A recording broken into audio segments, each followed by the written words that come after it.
Sorry for that. As I said, good morning if you are based in Europe and good afternoon if you're based in Beijing. Today we have Mr. Fabian Nov, Senior Associate and Head of the German Desk of Desa and Sheeran and Associates. He will be introducing us the China outlook for the 13th five-year plan. But before that, let me just a logistic question. You can submit during the presentation questions through the panel you have on the side of your screens. But we will only answer the questions at the end of the webinar. Now passing to the topic of today's presentation, the 13th five-year plan. The five-year plan is an economic and social development blueprint that China produces, and it's already the 13th. These plans are implemented by the central, provincial, local governments alongside with also industry regulators. This 13th five-year plan has been drafted by the National Development and Reform Commission and sets specific economic targets as well as social development goals. It's important because it sets the government priorities and direction of the policies that it will take for the next 5 years. And also it's important for businesses because it will have a clear impact on their business opportunities and also their business plans. Today, let's welcome Mr. Fabian Knopf from Desa and Sheeran, as I mentioned before. He's been already in Beijing, in China, since 2010 with the Desa and Sheeran, but he also spent time in South China and Vietnam, and he came back last year to Beijing. He's an expert in corporate structuring strategies, compliance in accounting, tax compliance, and HR. He's a frequent speaker in events in chambers of commerce, industry groups, government institutions, as well as graduate programs. He is the head of the German desk, as I mentioned before, and he oversees all the related Desa and Sheeran's Asia briefing, German content and publications. He holds an international business management degree, and now I will pass the floor to Fabian. Thank you, Javier. So let me start with a theme that I think many businesses who follow China are very familiar with, which is the shift that not just the new five-year plan, but the economic model of China is supposed to do, according to a lot of economists, and then also according to the Chinese government. And this shift was explained by the head of the Chinese mission to the European Union as a shift that will lead to rising demand by China and also certainly then shows the massive market of supposedly 1.3 billion people, and that such people can benefit then from companies in the European Union and their exports to China. And also he shows those opportunities for European companies with their somewhat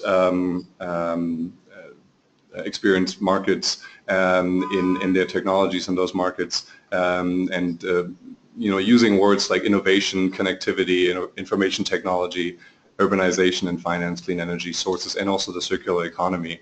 So with that, I want to go into the explanation of the five-year plan, a few trends and changes for the business world, point out a few opportunities for European businesses, and hopefully show a few of those impact on selected industries that we have here.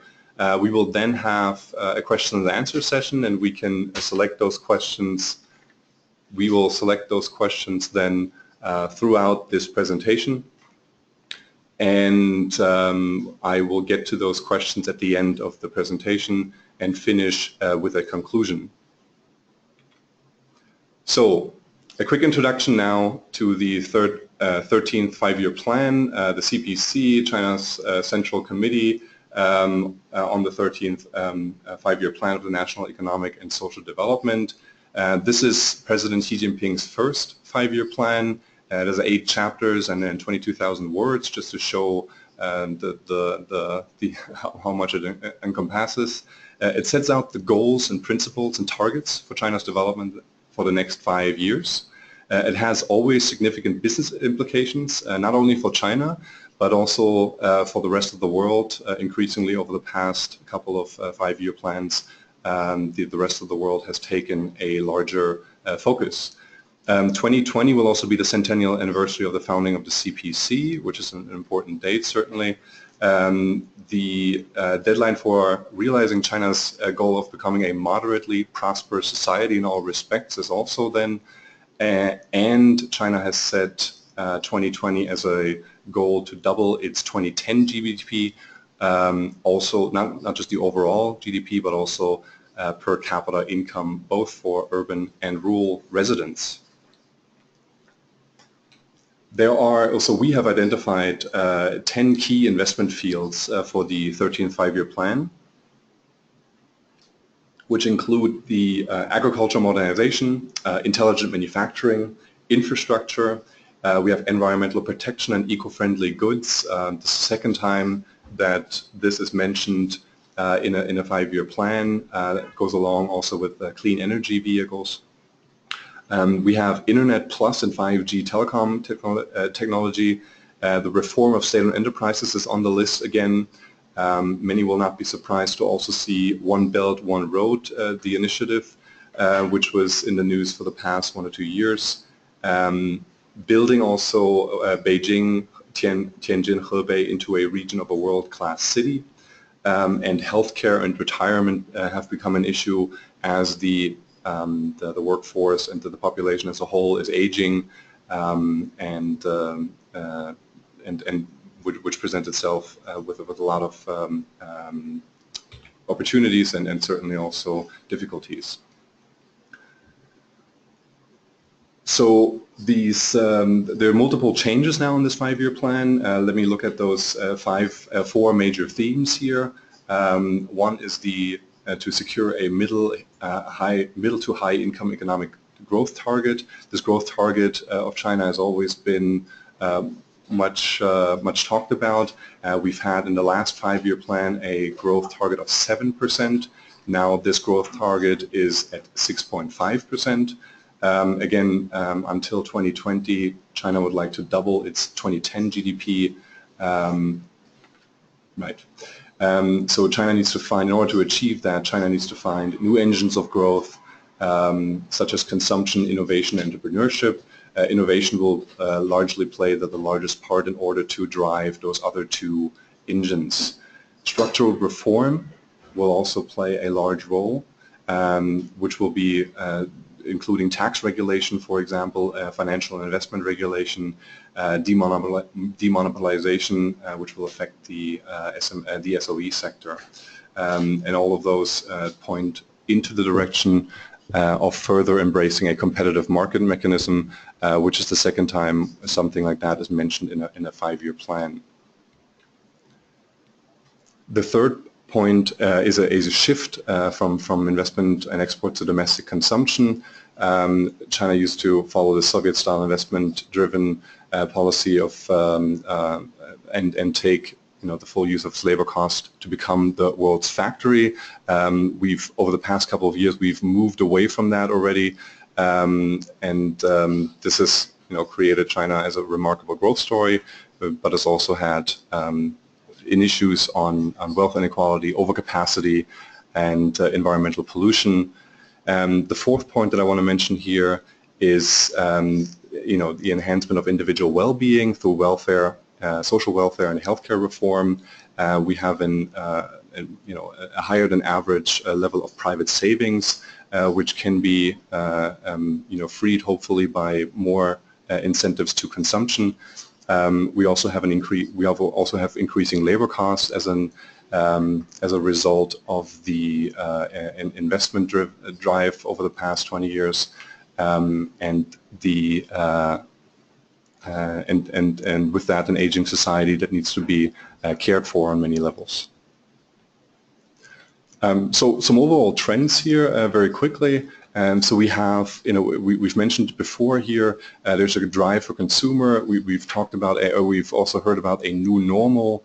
There's going to be slower growth. The reforms of the SOEs is being targeted again, which was something that under the administration of Hu Jintao, for example, was a bit lagging. It seems that there is new vigor to tackle this. Made in China 2012 is also a recently started initiative to really transform the Chinese economy. Let's look at those by sector here.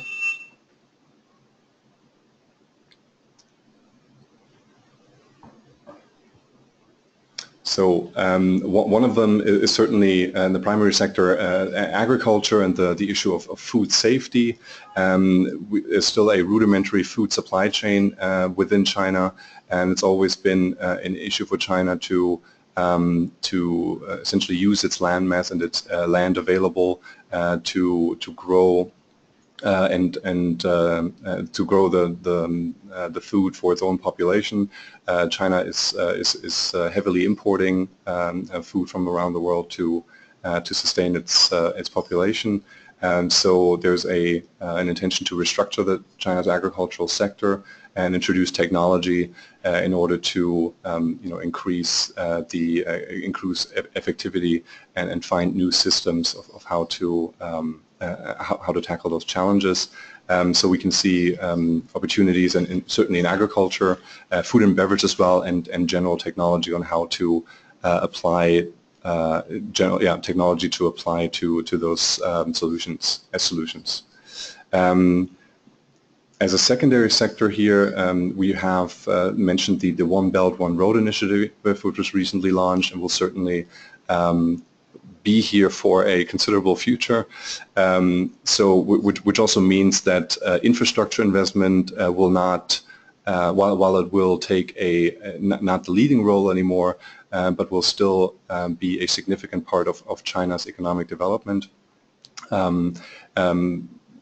The focus on innovative infrastructure with that, and also a green development, will go hand in hand with that, trying to be a bit more sustainable in the planning and execution of projects. Very well. There's indicated improvements for foreign companies' market access as well, equal conditions for all market participants, and opportunities for company cooperation.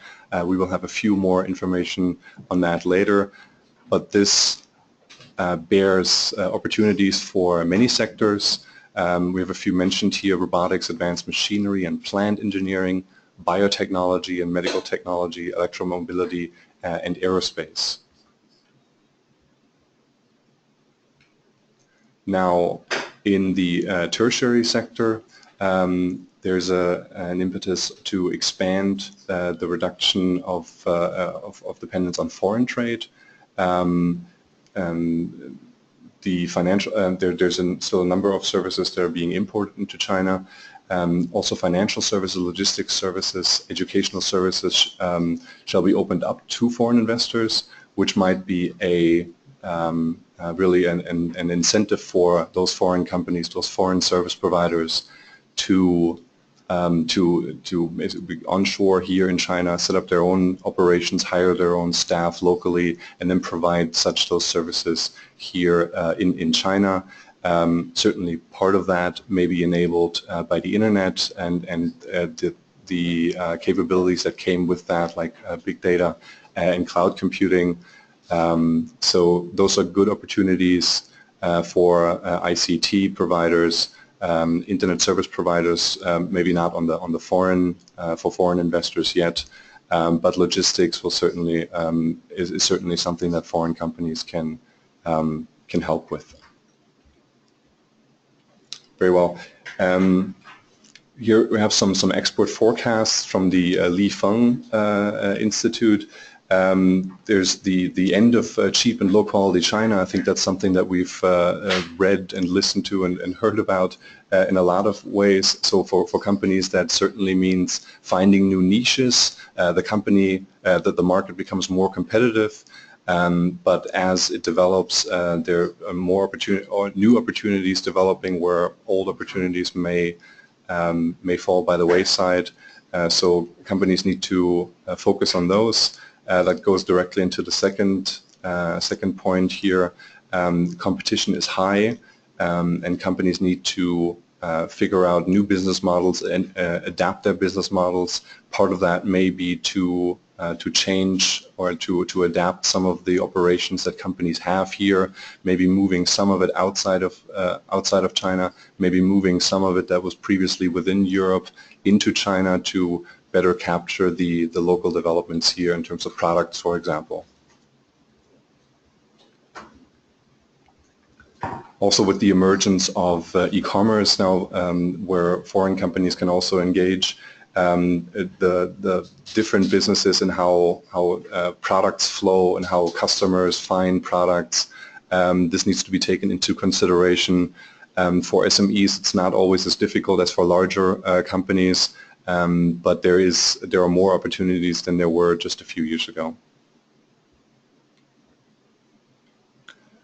On the specifically for companies that maybe are based in one of the first-tier cities, it's important to understand that their customers may go beyond just those first-tier cities or the surrounding industrial locations. There are, the provincial capitals that may be interesting to explore for the talent they're looking for a better market as well. So those are foreign companies have to look for also just locations within China that can provide them with the requirements that they need in order to sustain their business here. It's not just it's not just enough to stay in the market where they are. China is a very large country and is very regional in that. So proper market research is important. We've seen certainly the deregulation as well in a number of industries. We've certainly seen the e-commerce deregulation. There's again talks of reforming the SOEs as well, with permission for private companies to enter such industries. So for foreign companies, that will soon mean negative lists on a national basis, as they are currently present in some of the free trade zones. So the regulatory environment is maturing as well. With that also goes with new laws and somewhat of a paradox maybe. But as new laws come in, they may deregulate on some part, but also increase some of the restrictions for foreign companies. So compliance costs as an effect of that may go up. So not just labor costs and social welfare costs for such workers. So implications for European businesses here. There's still the negotiation for the bilateral investment treaty, and I have written here that there's the 8 rounds have been completed. In fact, it's been 10th round, and the 11th round will start next month, at the end of next month again. There's also the matter of the EU conferring market economy status on China, which is to be decided by December this year. There's also what I mentioned earlier, regulatory opening up. The Shanghai Free Trade Zone was certainly an experiment. I think, as many of you may share that impression, lagged behind a lot of the expectations that especially SMEs had on this. But there's, for example, a foreign investment law draft out since January last year, and that is to be expected to come into force within the next few years. China has an issue of the highest aging rate of developing countries, and which can have a benefit for European businesses in the health and tourism industries.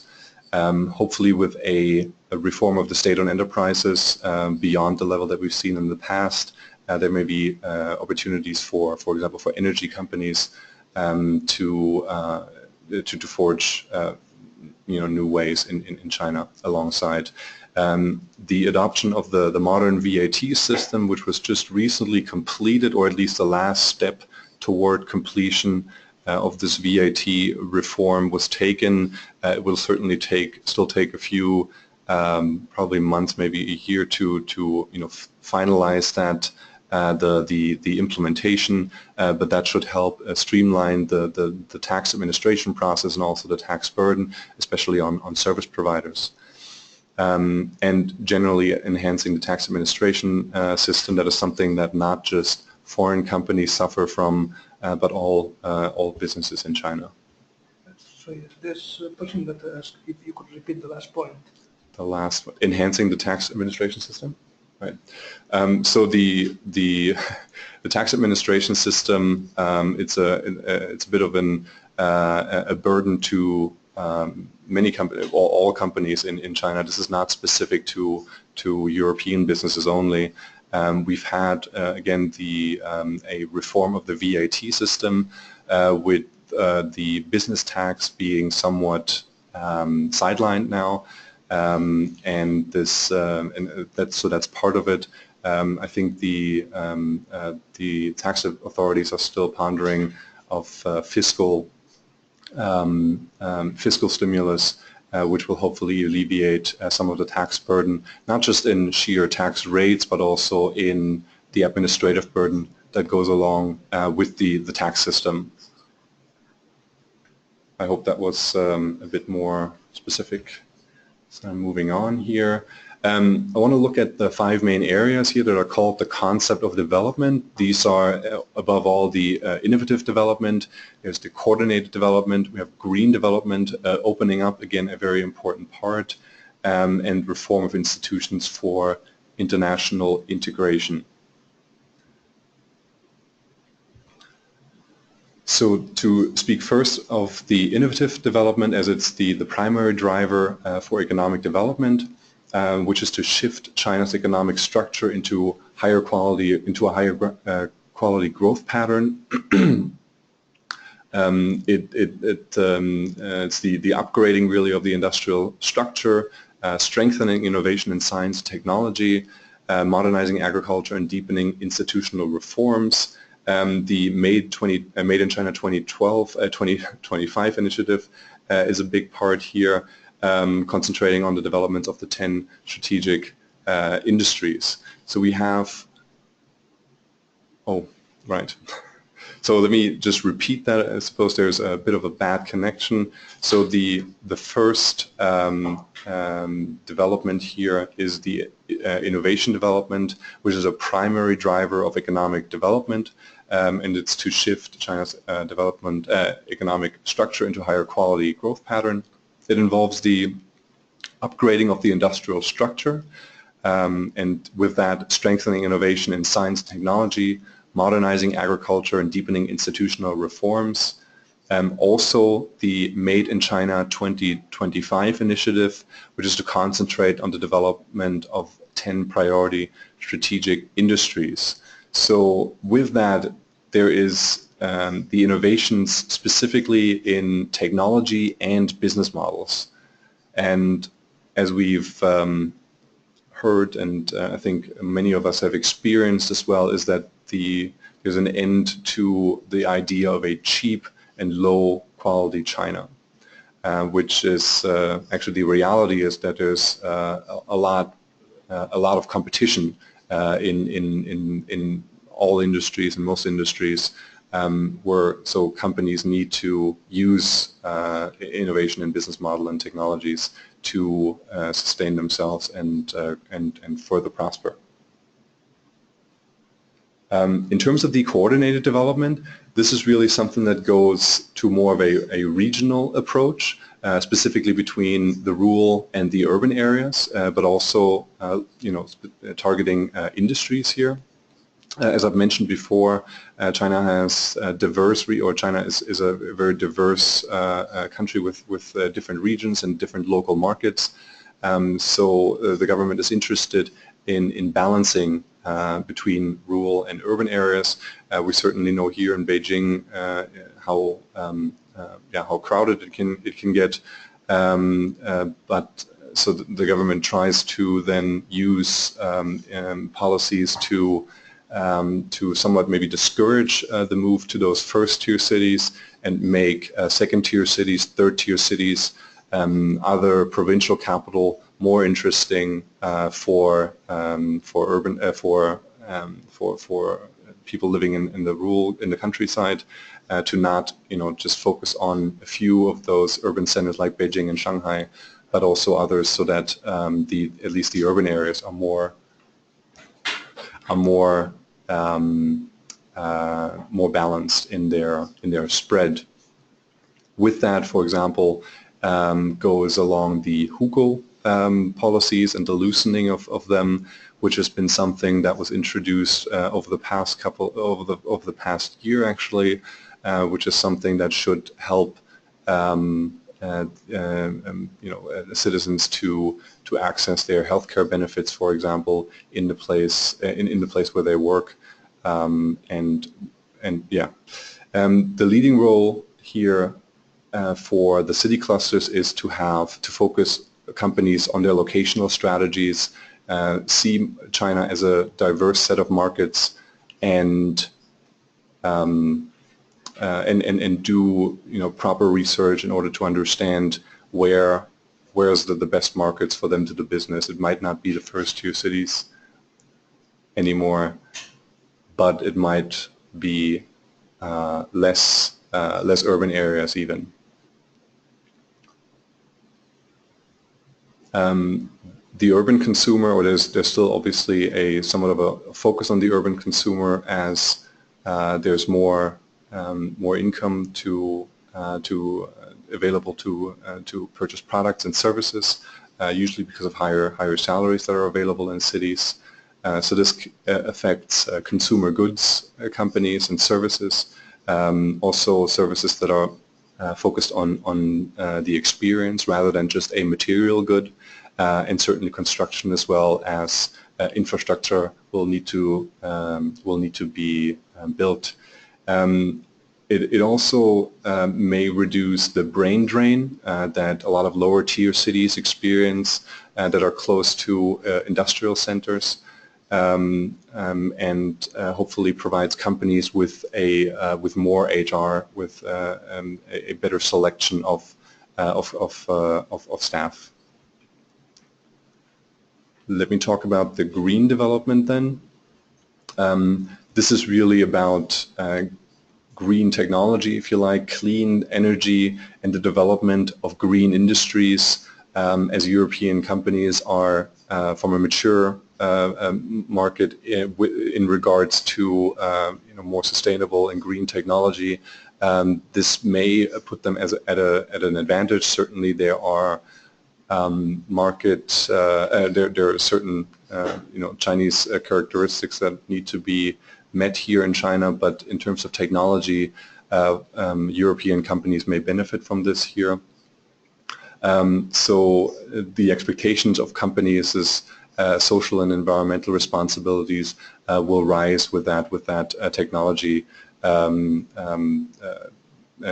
maybe advantage.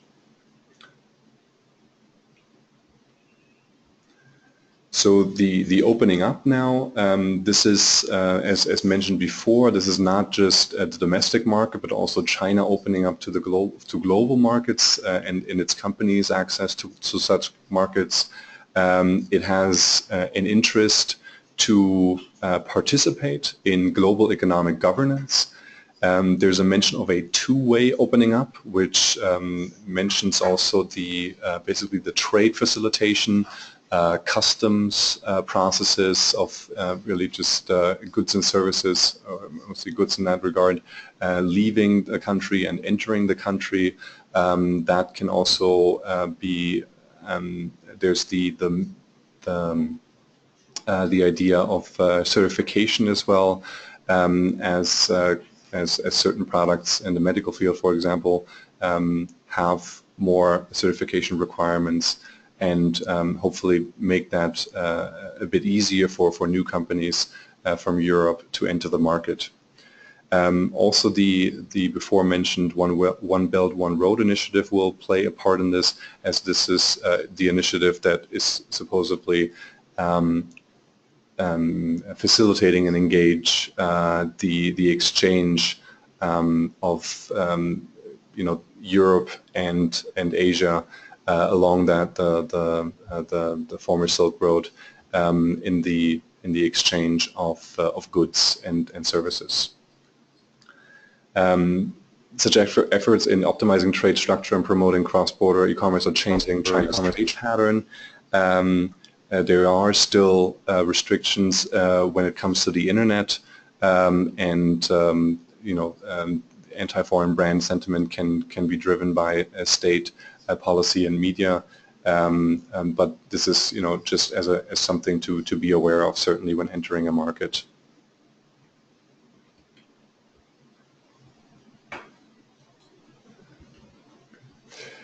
Let me talk about the fifth point now, the reform of institutions for international integration. Here, there's the inclusive development of the whole population of China that expands social services as well.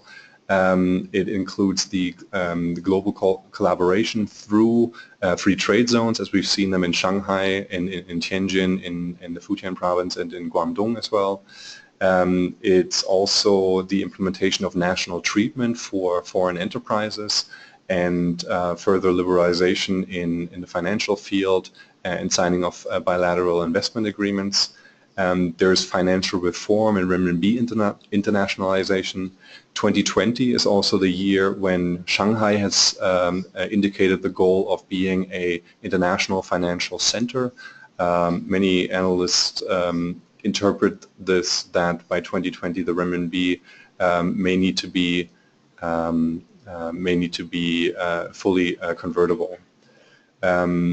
Inbound investment, of course, is still important. That is the tried and true method. That's why we are all here, in a way. Certainly there's international trade, and since last year, outbound investment has also taken a much larger role of Chinese investments, really interested in overseas markets.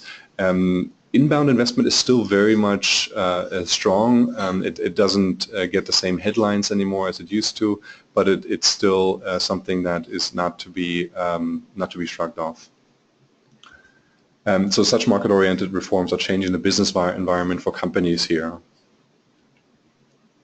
So let's look at the impact on some of those selected industries. And so we were talking about the Chinese consumerism here. It's a new style of consumerism. We have consumption in information, in green technology, and there's much more of an understanding, a sensitivity to that, and with that goes a certain quality of the consumption as well.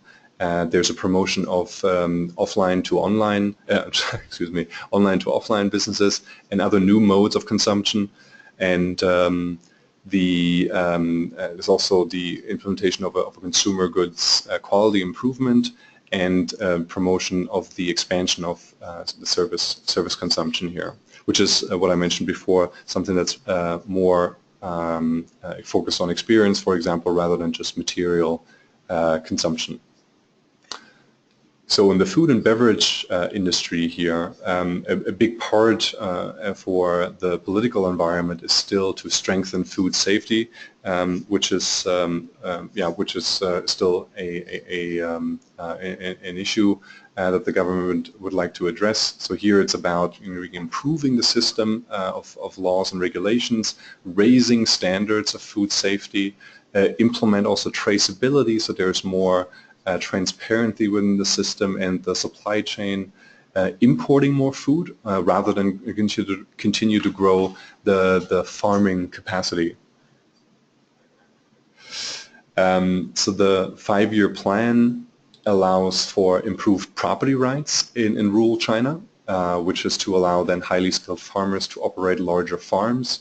There's a number of projects in China that look at more private companies also running those farming operations and using more innovative methods to agriculture and hopefully with that achieving those goals stated. Chinese companies in the F&B sector can be vulnerable, specifically, for example, because of higher water cost and also higher raw material prices.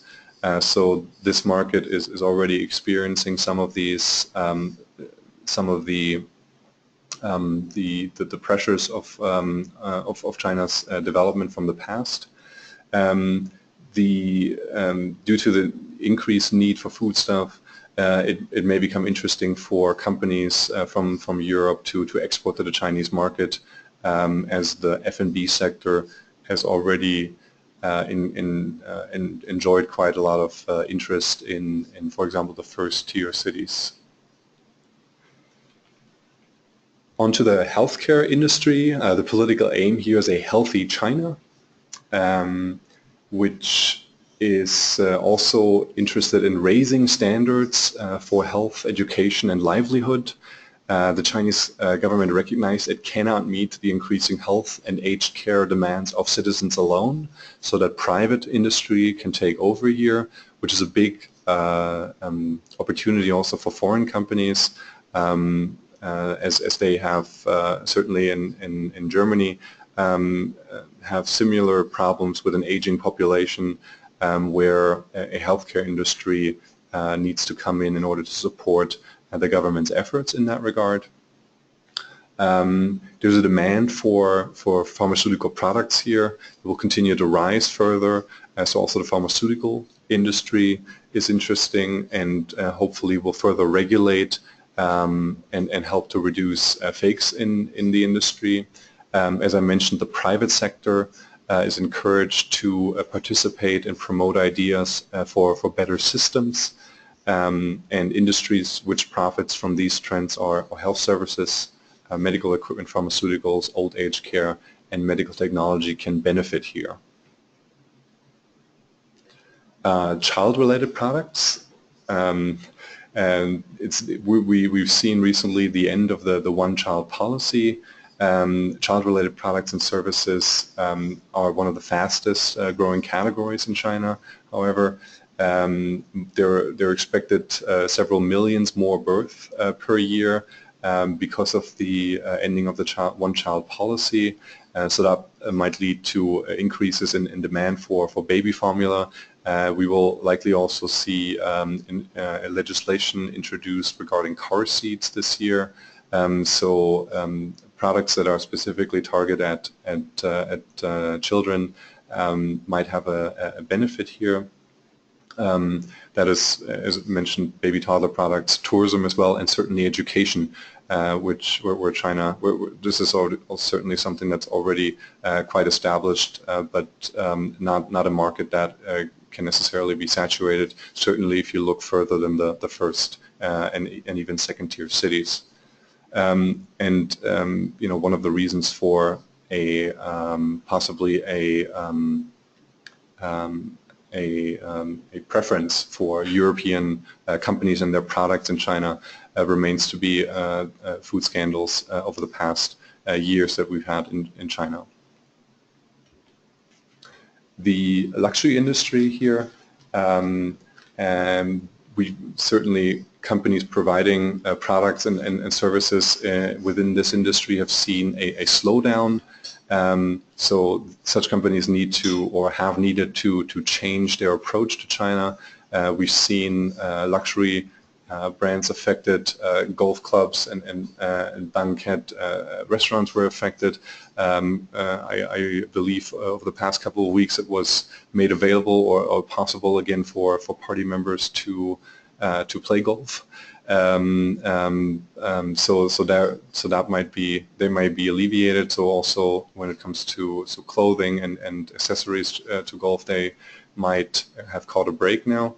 But the growing upper middle class in China is also a very interested buyer of luxury products, and with that is a market that may need to be looked at more specifically by luxury goods brands.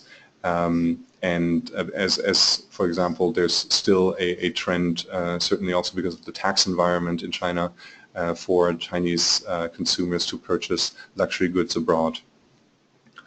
So focusing on everyday consumers with different brands possibly by luxury companies may have a positive effect on them, and also moving into the online space as luxury companies, although there's the diminished benefit maybe of the visit to the store, but with with building good brands, the online shopping can also be beneficial. The last technology that I want to talk about here is again clean technology and energy.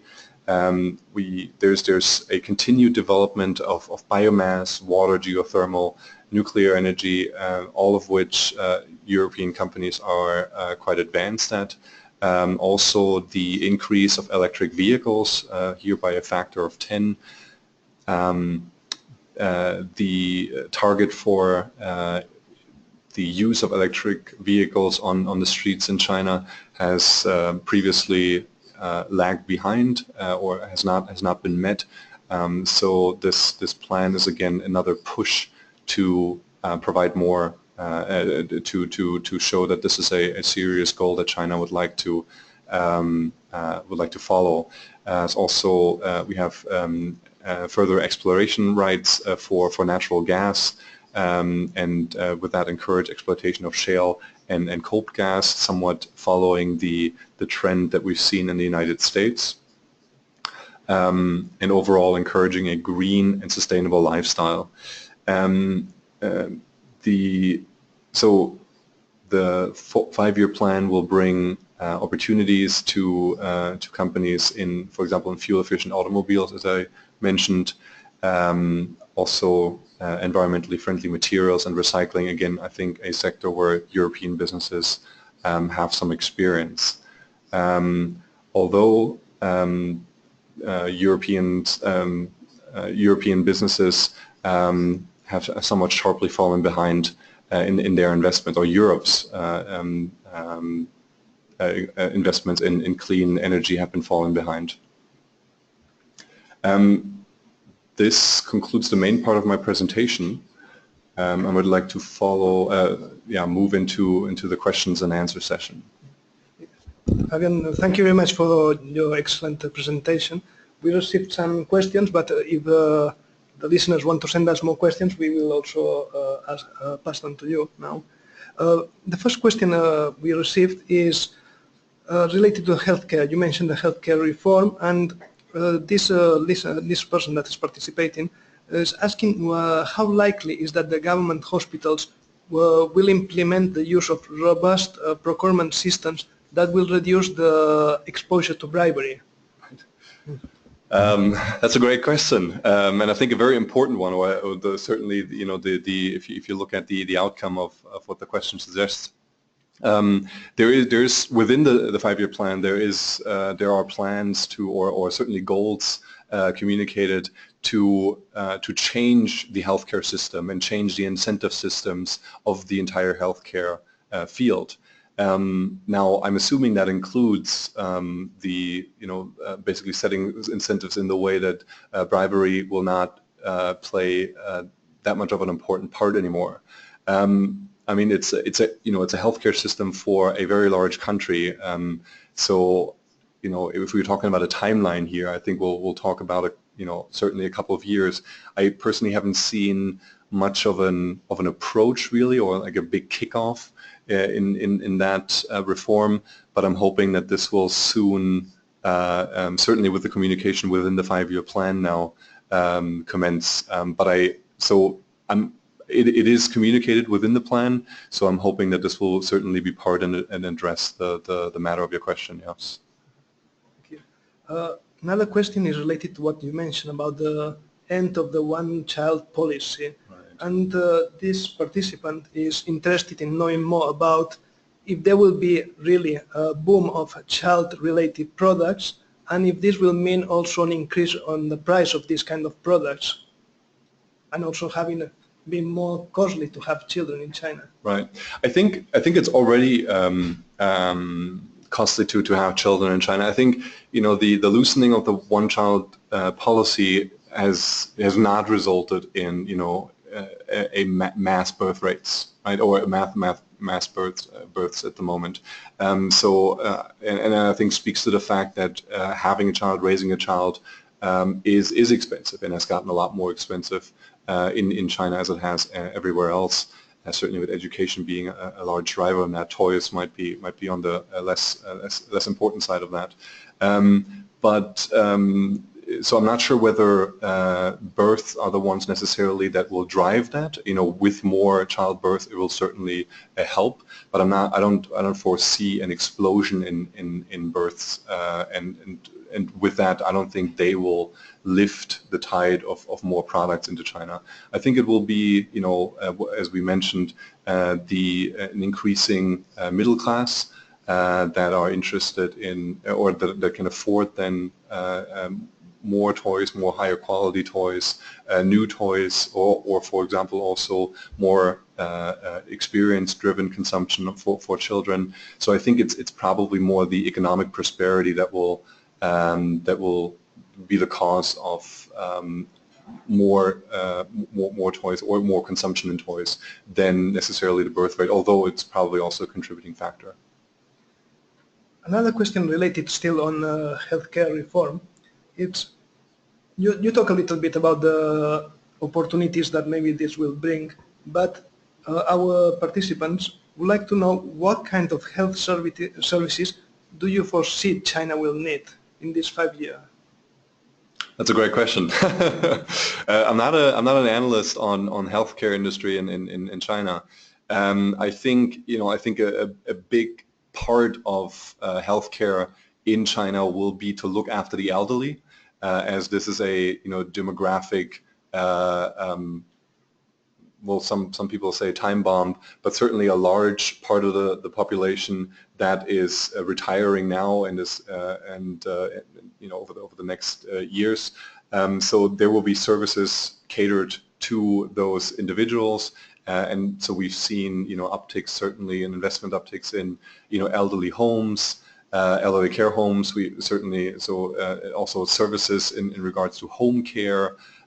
Assistance, to the elderly in terms of, possibly wheelchairs or other assistive devices. So I think the elderly care, I think is a big part of that.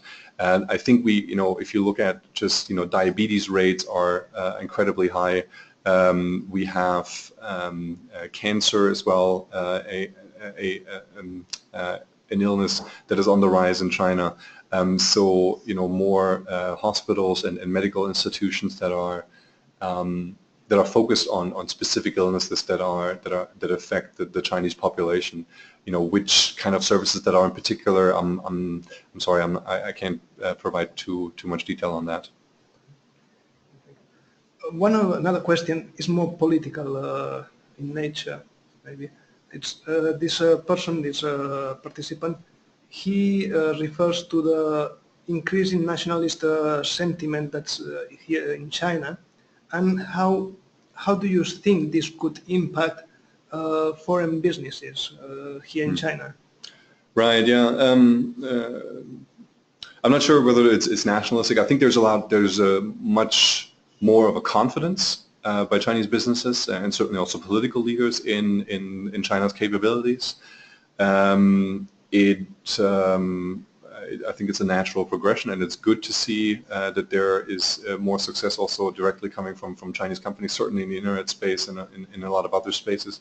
We've seen a lot of acquisitions from Chinese companies in Europe and the United States and abroad generally. At the same time, there is clearly an opening up of the sector. We've had, I was mentioning e-commerce earlier. We have a draft on foreign investment now, on a foreign investment law. that is going to change the nature of what foreign investment means. We're moving away from a catalog of foreign direct invested investments to a negative list, which is less restrictive. There is so all of those things, and we've had deregulation in a number of sectors, healthcare being one of them, for example. So I'm not sure whether this is really a negative effect. I think we've seen China grow as a competitive market. I think we've seen many foreign companies come to China without the proper preparation, and with that might have gotten hurt here in China, and hopefully learned the right lessons out of that. So I wouldn't look at it so negatively. But really see it as an opportunity to look for new opportunities within China. Again, niches, direct competition with Chinese companies as well, using some of the technology that European companies have in basically making the next step in the structural reform, not just based on cheap factors of production. Another question is related to green development. This person would like to know if there are any big-scale programs planned in China, and if yes, if you could give any kind of example. Big-scale programs, right? I'm not aware of anything specific right now. I think it has mostly to do with looking at airports and other critical infrastructure and trying to instill some of those more green building concepts into it. We've seen that for example with the Shanghai Tower that has a lot of new innovations, if you like. And so I think there's with some of those signature projects moving ahead, hopefully that will trickle down to some of the to regular office building, regular residential buildings and other infrastructure. So that would be on building infrastructure. I'm not sure whether the question was also related to, for example, green energy development and infrastructure in that regard. So China is certainly building a lot more nuclear power plants. So I think that can be regarded as green. China is also the producer of most of the solar panels in the world at a very low price. So I think there's certainly been an investment in energy infrastructure as well, and I would assume that is being deployed all around the country, but I can't name any specific projects. Related question, but I think more or less you answered also, is there any kind of specific action that China is taking to reduce CO2 emissions? Right, yeah. I think there were some information on that, but one second.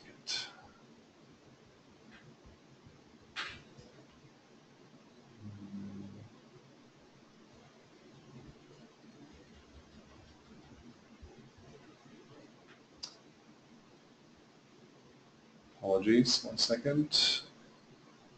So we're seeing that companies in China will face stricter environmental regulations, such as also carbon emissions, and we also have wastewater treatment in there.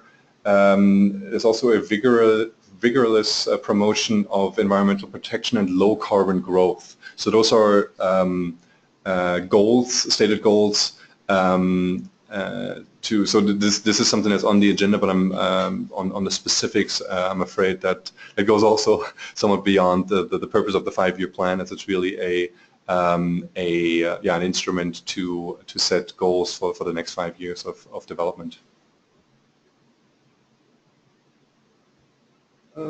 Another question is related to IPR. Is there any plans to strengthen patent brand protection in the next 5 years? Well, I think we've had a recent change in I think that was last year, in the trademark law, So this is also in terms of the administration process, but also in the legal process, in how courts adjudicate cases like this, and that there are more IPR courts actually established across the country, which is not to be taken for granted. So I think I didn't see anything specifically in here, but I think it goes along with it. Actually, I think there was one part that I might have not mentioned, but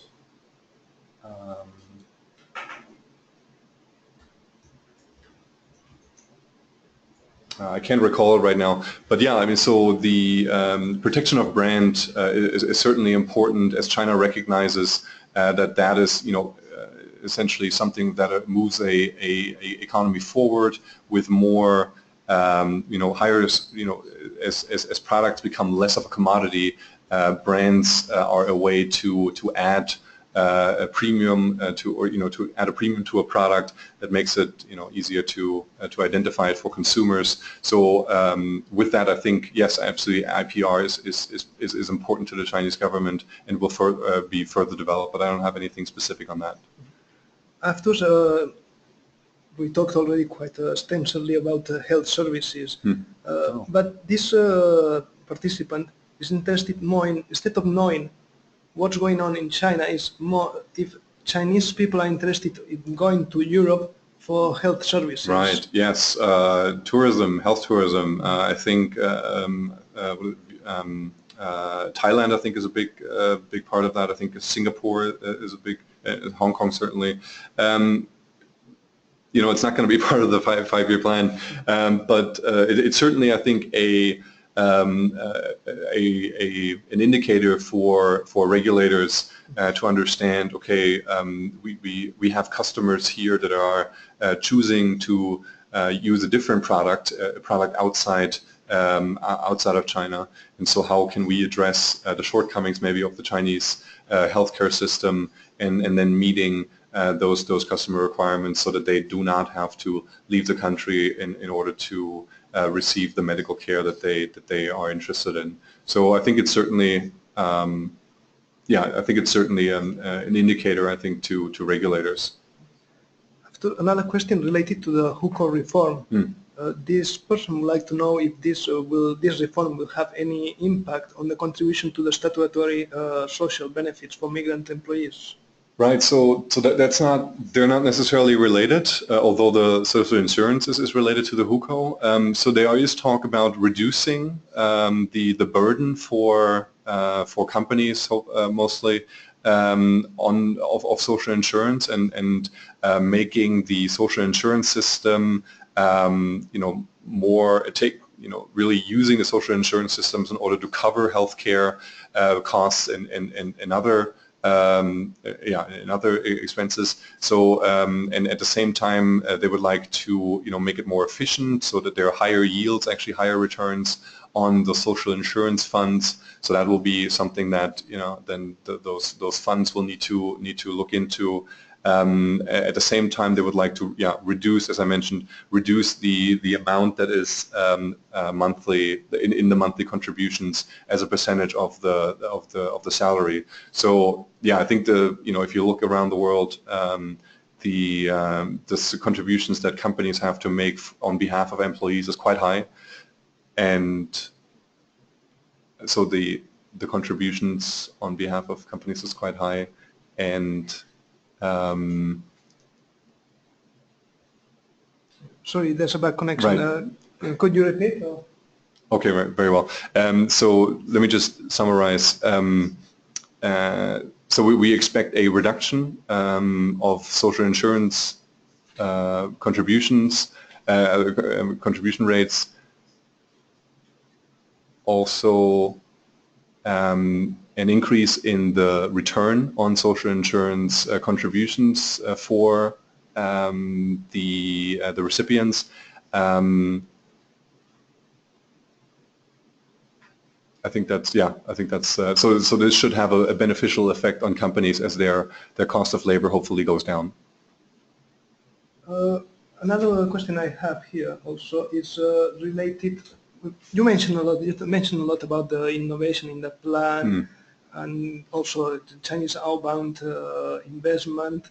And for this, you need tools to be able to do some research and be able to work. And this participant would like to know, do you foresee an opening up or losing the restrictions for the internet in China? Yeah, that's a good question. I think this is a very interesting one because, as I mentioned, the foreign investment law, or the draft of the foreign investment law that was first published January last year, this one foresees a change in definition of what foreign investment is, and that would affect quite a lot of internet companies that are currently listed on foreign stock exchanges.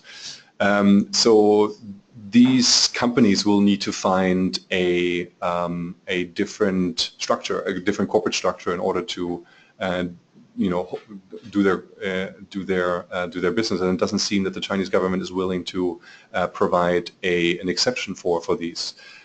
So this might somewhat, we don't know at the moment, but it might strike a blow to foreign investment, as all of these companies might need to be structured in a way that they're only Chinese owned, or we see loosening in restrictions over the next couple of years that will in some way allow foreign companies to engage in such internet-related, internet-related operations.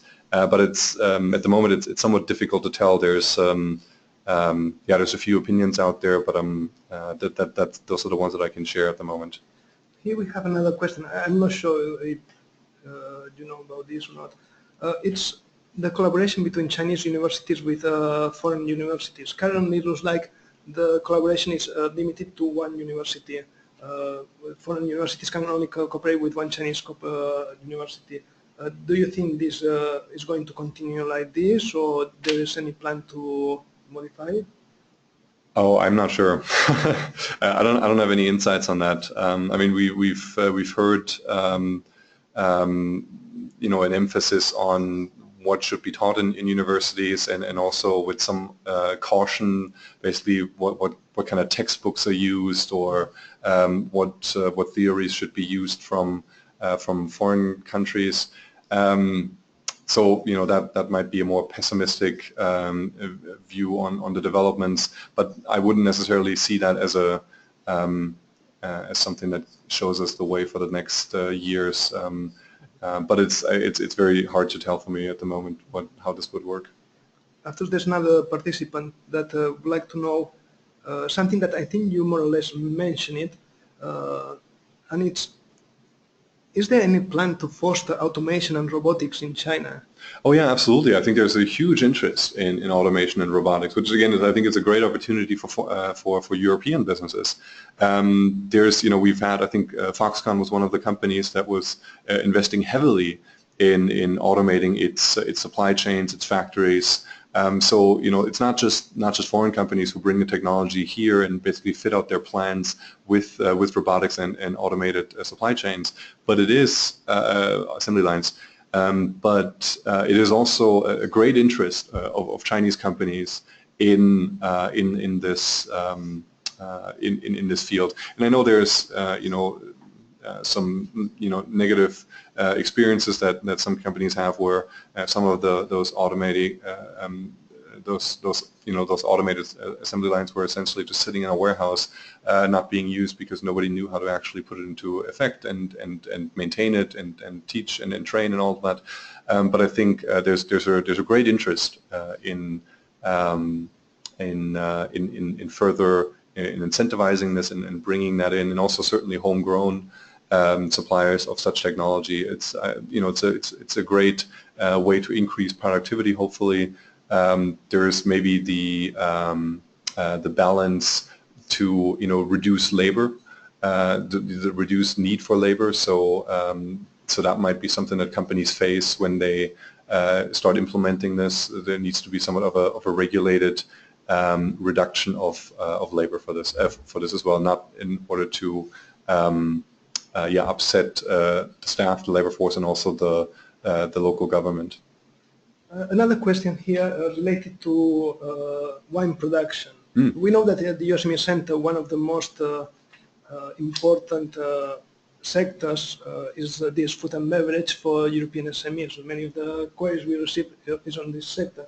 And this participant is asking whether China is going to put a lot of effort to expand of its own production of wine, and if this will have an impact on higher duties and also on the VAT for imported wine.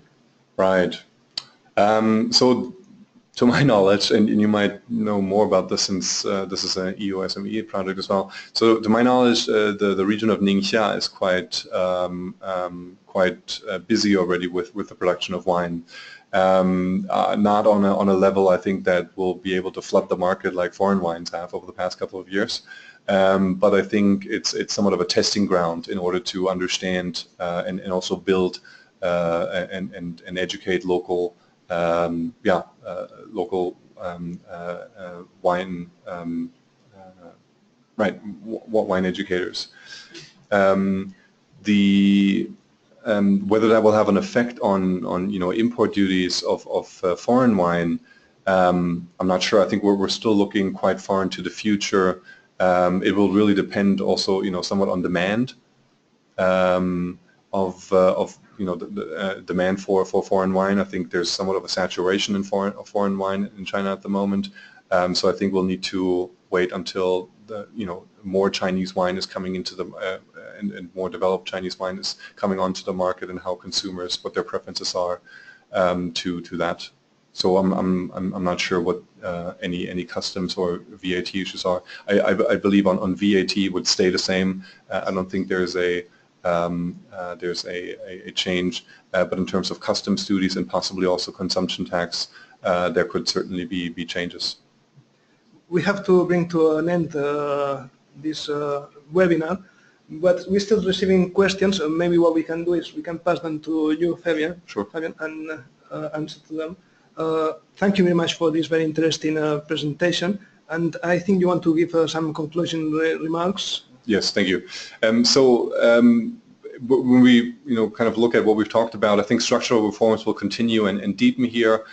We've clearly have that shift, as mentioned right from the beginning, from investment to consumption. With more reforms, there's also more regulatory certainty, but that might mean a higher compliance cost, as we mentioned, for example, for labor, for the environment as well. This five-year plan also has a larger view on the outside world politically, with, for example, the higher outbound investments and the One Belt, One Road initiative, while it's also strengthening Chinese companies economically. The competitive pressures on foreign companies increases, on companies as a whole increases, and that includes obviously foreign businesses. So this is just a reality, a new normal, if you like. Very important for companies to understand this and plan and make the proper research in order to make the next decisions on how to continue. Also, a familiarity with higher sophistication of markets and technologies may be a boon for foreign businesses. I've mentioned several times that technology advantage that foreign businesses and European businesses may have can be of advantage. It's really a question of how they can be applied. Thank you very much for this presentation again. And to all the participants, if you happen to be in Beijing, next week, 31st of May, the EU SME Center is organizing its EU SME annual conference. It will take place at the Westin Hotel, and the title of this conference is How to Tackle a Change in China. At this conference, we will have the representative of the EU delegation for the DG Growth, DG Enterprise. We will have also an official from the Ministry of Information, Industry and Technology, and also a panel discussion led by Alex van der Kemenade from the Economist Intelligence Unit, with several general managers of SMEs. And afterwards we have another session with experts of the EU SME Center and external experts also. Thank you very much for participating today at this webinar. Thank you.